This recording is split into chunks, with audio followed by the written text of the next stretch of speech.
안녕하세요 여러분. 오늘도 많은 분들이 채널 앞에 모여 주셨네요. 아이디 대충 취직하고파, 자소서가 날 2번 죽인다, 직무수행계획서 내가 왜 거기서 나와, 올해는 취직과 함께 못쏠 탈출, 무기계약직이라도 좋다, 공무직 너도 좋다, 임기제도 멋져님 등 모두 반갑습니다. 니마와라 취업연구소에서는 공무원, 공공기관 입사 지원을 위한 나라 일대 채용 공고를 분석하여 자기소개서와 직무수행 계획서 작성을 위한 강의를 포기하지 않고 쭉 올리려고 합니다. 여러분 좋아요, 구독이 강의를 만드는 데 큰 힘이 됩니다. 강의를 시청하기 전에 조금씩 구독, 응원 생각해 주시면 좋겠습니다.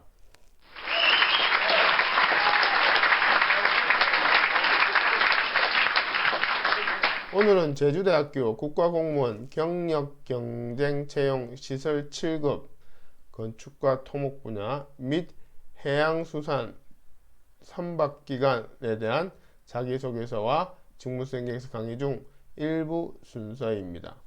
혹시라도 바쁘셔서 강의 영상을 띄엄띄엄 보시거나 아니면 빨리 감기로 점프하신다면 첫사랑과 헤어진 이후 최대 후회를 하시게 될 것입니다.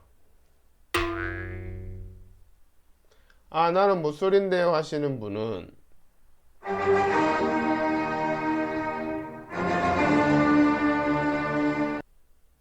네, 이해합니다. 그냥 마음대로 하세요. 자기소개서 직무수행계획서 작성을 위해 우선 모집공고 분석하고 그것을 토대로 자기소개서 직무수행계획서 작성에 적용하는 방법과 예시가 순차적으로 있기 때문에 처음부터 끝까지 달려보시는 것이 합격을 위한 피가 되고 살이 될 것입니다. 그럼 시작해 볼까요? 지금 강의하는 저의 소개에는 우측 상단 영상을 확인해 주시길 바랍니다.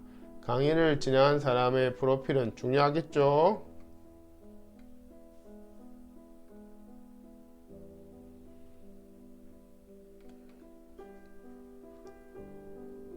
우선 채용 개요를 살펴보면 임용 예정, 직급, 채용 인원, 예정 업무, 근무 예정 부서, 즉 근무처를 말하는 거죠. 그런 것들이 명시되어 있습니다. 여기 예정 업무는 바로 뒤에 직무기술서에서 상세히 다뤄보도록 하겠습니다.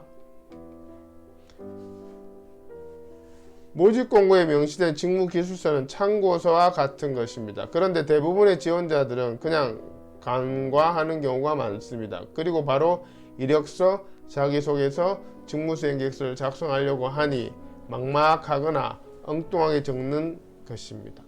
밥을 짓기 위해서 쌀을 씻고 뜸을 들여야 하는 이치와 같습니다.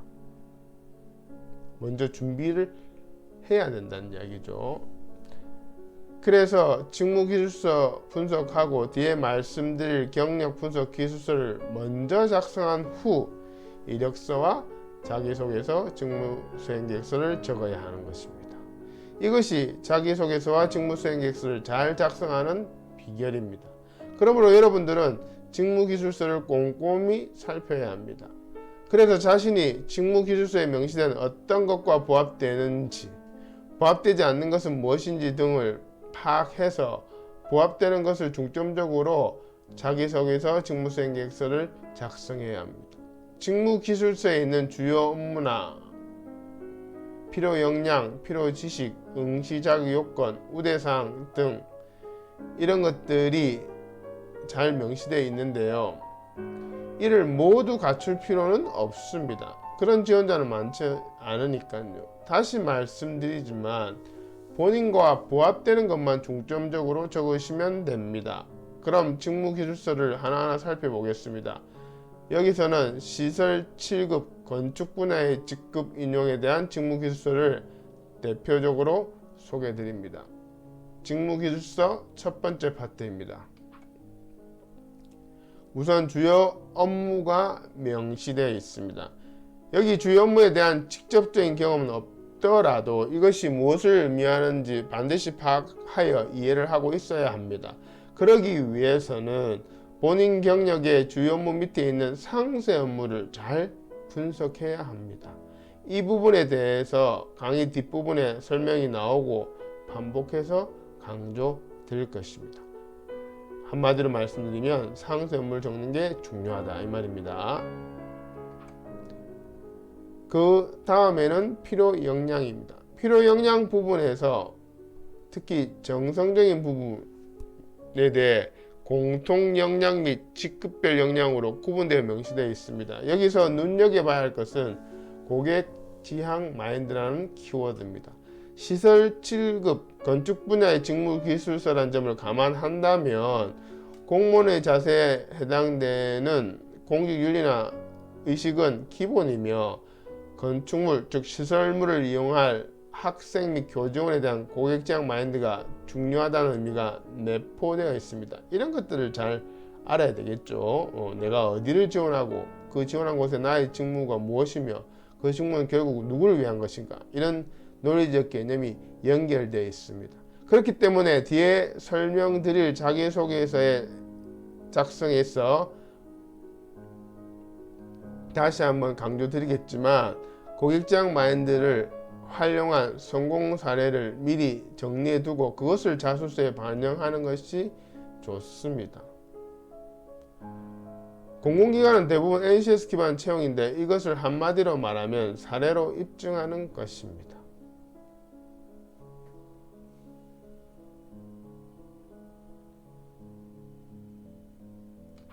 필요 지식 부분에 대해서는 구체적인 내용들이 여기 정확하게 명시되어 있는데요. 특히 도면 작성에 관한 지식, CAD 프로그램 활용, 여기도 전문적인 용어로 구체적으로 명시해뒀죠. 업무를, 즉 주요 업무를 수행하는 데 있어서 반드시 갖춰야 될 지식, 이런 지식도 역시 이것을 활용한 경험이 무엇이다 라고 미리 사전에 정리해서 그거에 대한 성공사를 달아두는 것이 좋습니다. 어디에다가? 자기소개서와 직무수행 계획서에 반영하는 것이 좋다는 말입니다. 직무기술서 두 번째 파트입니다. 응시자격 요건, 우대사항, 공통우대사항에 대해 상세 설명이 명시되어 있습니다. 우선 자격 요건 및 경력을 살펴보겠습니다. 경력 부분은 기능장 이상 자격증 소지자나 그 하위 자격증인 기사 자격 소지 후 3년 이상 또는 산업기사 자격증 소지 후 6년 이상 직무 관련 분야 근무 경력자라고 정량적으로 정확히 명시되어 있습니다. 바로 아래에는 직무 관련 분야도 명시되어 있네요. 자격증 종류도 역시 명확하게 기술되어 있습니다. 응시자격 요건 및 경력이 정량적으로 정확히 명시되어 있으니 반드시 충족시켜야 합니다. 여기서 응시자격 요건 및 경력 조건에 대해서 정확히 숫자적으로 명시되어 있기 때문에 조금이라도 충족시키지 못하면 지원하지 말아야 합니다. 본인이 판단해서 조금 모자란 것은 괜찮겠지 하는 경우는 오판입니다. 추후 공적 증빙을 해야 하는 경우가 발생하는데요. 어렵게 면접까지 통과하고도 자격 요건이 안 돼요. 응시 자격 요건을 말하는 거죠. 입사가 취소되는 경우도 왕왕 있습니다. 우대사항에 대해서 여기는 명시되어 있습니다. 응시 자격에 필요한 경력 외에 공공기관, 그러니까 기본적으로 필수적으로 위에 나온 자격 요건 있죠. 그런 것들 외에 추가적으로 초과 경력이 있는 자에 한해서는 우대한다는 것입니다. 예를 들어서 3년 이상이면 6년 이상이라든지 3년보다 더 많다는 경우를 말하는 거겠죠. 한마디로 응시 자격에 나와 있는 것은 최소 경력이고 그 이상으로 경력이 많으면 많을수록 좋다는 말입니다. 문서 작성 및 정보 수집에 필수적인 자격증인 통신정보 처리 및 사무관리 분야 자격증 소지자도 우대한다고 나와 있습니다. 정보 처리 기사, 컴퓨터 활용 능력, 그 다음에 워드 프로세스 등이 여기 해당되는 자격증이 되겠죠. 문서 작성에 관계된 것, 그리고 또 정보 수집과 분석에 관계된 것은 어느 직무와 상관없이 필수적인 거기 때문에 우대사항 공통으로 명시해 놓았습니다. 자, 그럼 이번에는 채용 절차에 대해서 한번 알아보겠습니다. 채용 절차는 1차 서류 전형, 2차 면접 시험입니다. 필기 시험은 다행히 없습니다. 서류 전형 기준은 당의 직무 수행에 관련되는 응시자의 자격 등이 정해진 기준에 적합한지를 중점 심사한다고 되어 있습니다. 그래서 자격증과 그것을 활용한 관련 직무 경력이 많으신 지원자들이 유리합니다. 경력이 많지 않은 지원자 중 응시 자격 기준만 충족시킨 분들도 실망할 필요는 없습니다. 그 이유는 근무 장소가 제주도라는 점입니다. 웬만한 지원자는 육지에서 지원 잘 안 합니다. 그런데 여기 또 6배수 미만으로 굉장히 많이 뽑고 있죠. 예, 서류 전형 통과할 수 있는 그 비중이. 그래서 뭐 응시자격 요건만 충족시키더라도 지원해 보면 가능성을 가질 수가 있습니다. 단 자기소개서나 직무수행 계획서를 잘 적었다는 전제하에죠. 서류적인 기준은 자기소개서 직무수행 계획서의 우수성을 제일 먼저 명시해 두었으니 자기소개서 직무수행 계획서 비중이 아주 높다는 말입니다. 여기서 한 가지 강조드리고 싶은 것은 자기소개서와 직무수행 계획서는 연결되어 있어 컨설팅을 의뢰하실 때는 같이 하는 것이 합격 확률이 높습니다.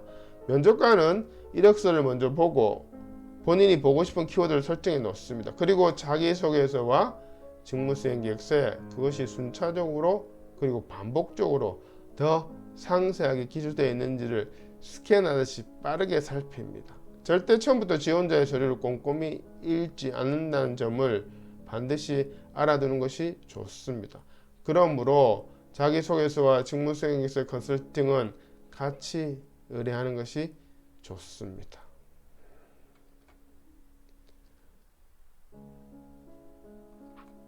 면접의 평정 요소는 공무원으로서의 정신 자세 평가가 가장 먼저 언급되어 있는데요. 막연히 생각하지 말고 앞선 슬라이드에 설명드린 것처럼 고객 지향적인 마인드와 키워드와 관련해서 준비하시면 좋습니다. 그냥 막연히 공무원 정치에서 어떻다, 뭐 봉사다, 헌신이다 이런 것들을 그냥 이야기하지 말고 그런 것들을 전체적으로 내부하면서 그 배경으로 깔리면서 세부 내용은 고객 지향 마인드 이런 것이 들어가 있으면 눈에 띈다는 말입니다. 또한 전문 지식과 그 응용 능력 등을 확인하는 질문이 나올 것으로 예상됩니다. 면접 때. 그래서 자기소개서 직무수행 계획서에 그런 내용들을 미리 적어둔 지원자는 훨씬 면접 준비가 편하고 합격률도 높아집니다.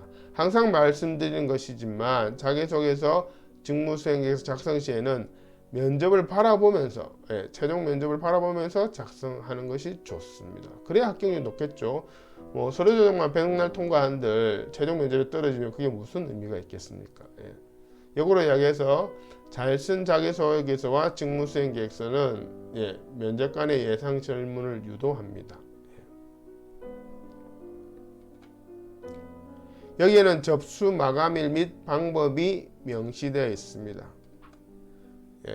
3월 22일까지 마감이며 접수 방식은 방문 혹은 등기입니다. 자, 그럼 모집 공고를 분석하고 특히 직무 기술서 중심으로 나의 경력과 역량에 부합되는 점도 파악했습니다. 그럼 이것을 바탕으로 모집 공고에 나와 있는 주요 업무를 나에게 맞도록 우선순위로 재정립하는 것입니다. 이것을 직무 분석이라고 합니다. 직무 분석에 대해서는 다음 슬라이드에서 다시 말씀드리겠습니다. 결론적으로 자기소개서 직무수행 계획서의 작성 순서는 경력 분석 기술서를 먼저 작성하고 이 경력 분석 기술서는 응시 원서에 가끔씩 나오는 경력 기술서와는 다른 것입니다. 이거는 제가 만든 양식으로 여러분들의 자기소개서, 직무수행계획서, 심지어 이력서를 적기 전에 사전 분석 자료입니다. 자기 자신의 경험, 노하우, 성공 사례 이런 것들을 축약해 가지고 적을 수 있도록 만든 양식이라고 보시면 됩니다. 다음 자기소개서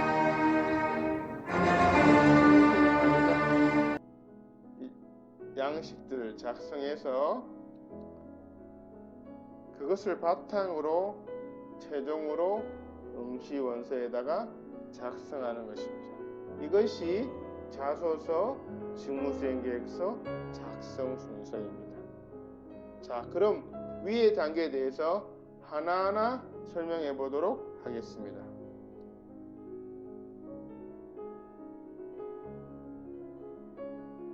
먼저 왜 경력 분석 기술서가 필요한지를 설명드리면, 보통 자기소개서, 직무수행계획서 등의 입사 지원 서류를 작성하실 때 사전에 자신의 경력에 대한 정리 없이 바로 작성하시는 경향이 많습니다.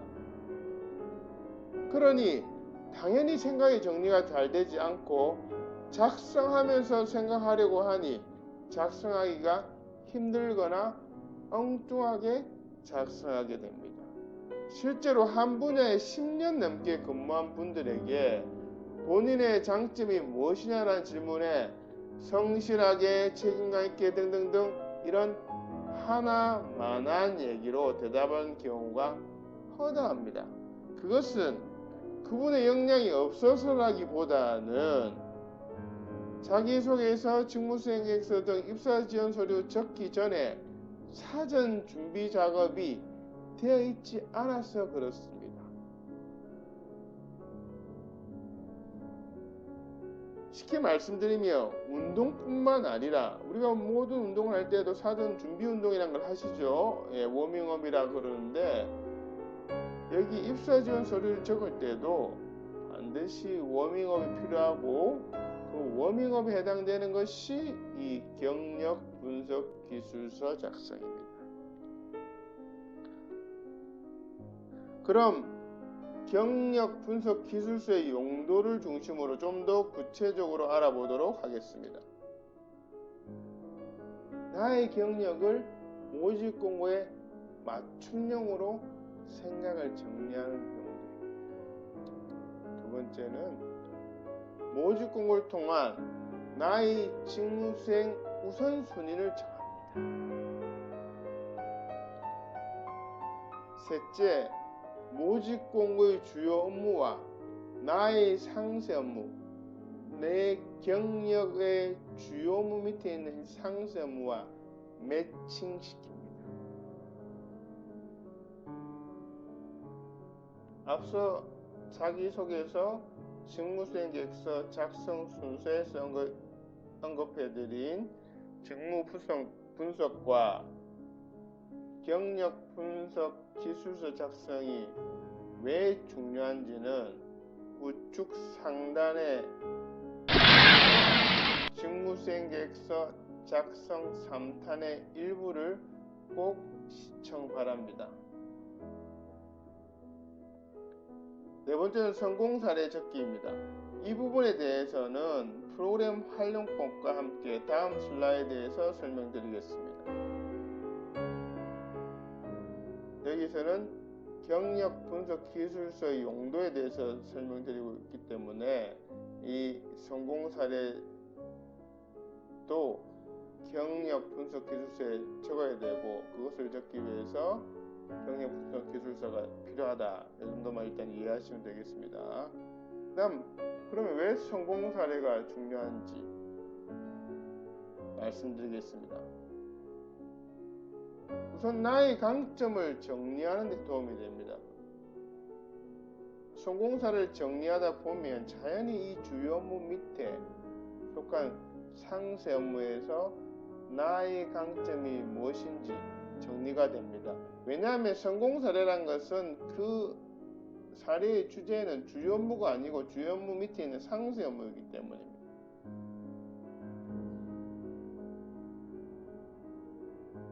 그리고 그 상세업을 통한 성공 사례고 그 성공 사례를 통해서 내가 얻은 강점이 무엇이다 이렇게 말할 수 있기 때문입니다.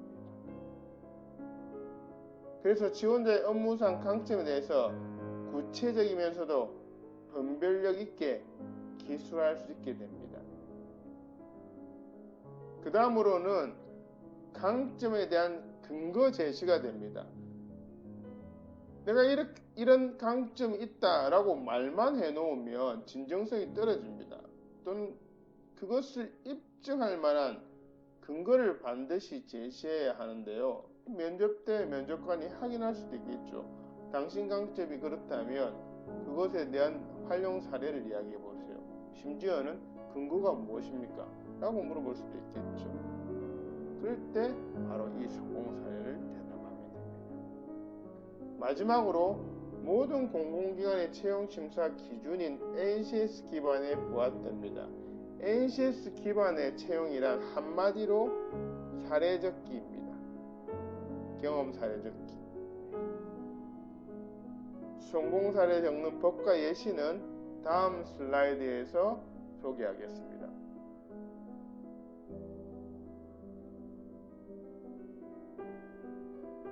자, 그럼 성공 사례 적는 법에 대해서 설명드리겠습니다. 성공 사례를 적기 위해서는 그냥 막 적는 것이 아니라 틀이 필요한데요. 그 틀을 저는 프로그램이라고 부릅니다.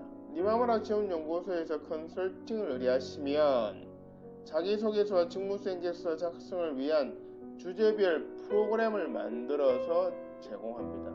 물론 그것에 대한 활용법도 설명드리고요.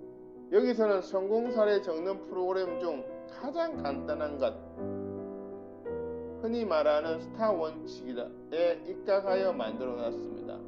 스타 원칙이라 하면 상황, 과제, 행동, 결과 이런 논리적 구조로서 사례를 적는 것을 말합니다. 지원 직무 및 작성 분량에 따라 더 구체적이고 다양해질 수도 있습니다. 이 성공 사례 작성을 위한 프로그램은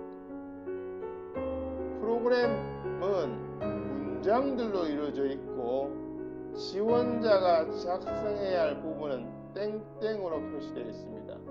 땡땡 부분만 지원자가 작성하시면 됩니다. 나머지는 면접관에게 가장 빠르고 정확하게 어필되기 위해서 틀을 잡아 놓은 것이니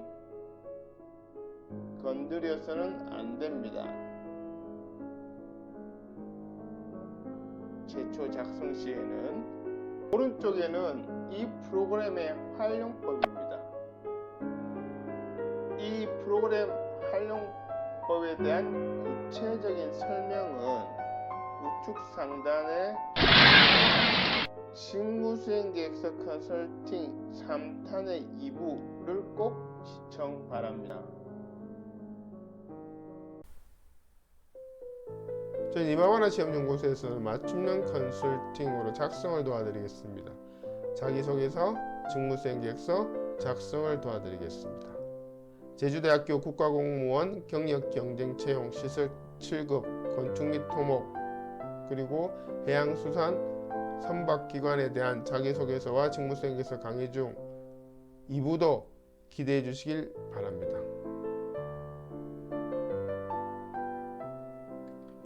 여러분의 구독, 좋아요 부탁드리겠습니다.